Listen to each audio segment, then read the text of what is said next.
আজকে আমার সাথে এমনটা হবে সত্যি আমি বুঝতে পারিনি। রেডি হয়ে বেরিয়ে গেলাম বাড়িতে যাওয়ার জন্য। অনেক দিন ধরে বাড়িতে যাওয়া হয় না। তাই বাড়িতে যাওয়ার জন্য রেডি হয়ে গেলাম। আর হাঁটতে, হাঁটতে চলে আসলাম গাড়ির রাস্তার মধ্যে। আর এখানে এসে গাড়ির রাস্তার মধ্যে গাড়ির জন্য দাঁড়িয়ে থাকতে, থাকতে অনেকক্ষণ গাড়িও পাচ্ছি না। তো যাই হোক একটা গাড়ি পেয়েছি ওইটার মধ্যে উঠে বসে পড়লাম। আর যেতে, যেতেই এসে পড়লাম চৌমুহনী বাজার। এখানে এসে নেমে আবার হাঁটা শুরু করলাম রেল রাস্তার দিকে। আর যেতে, যেতে বুঝতে পারলাম আমি একা যাচ্ছি না, আরও অনেকেই বাড়িতে যাওয়ার জন্য বেরিয়েছে। আর দেখতে, দেখতে একটা কালীবাড়ির সামনে এসে পড়লাম। কালীমাকে নমস্কার করে আবার হাঁটা শুরু করলাম। হাঁটতে, হাঁটতে চলে আসলাম রেল স্টেশনে।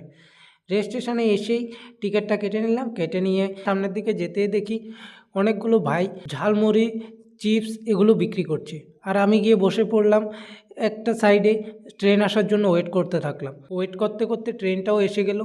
আর ট্রেনটা আসার সঙ্গে, সঙ্গে সবাই উঠে পড়লো ট্রেনের মধ্যে। আর উঠেই দেখি এত ভিড় যে কোথাও বসার জায়গা নেই। তাই দাঁড়িয়ে পড়লাম। যখন বসার জায়গা পাইনি কী আর করার। তাই দাঁড়িয়ে, দাঁড়িয়ে চলে আসলাম। আর দেখতে, দেখতে চলে আসলাম বিলোনিয়া রেল স্টেশনে। এখানে এসে নেমে গেলাম।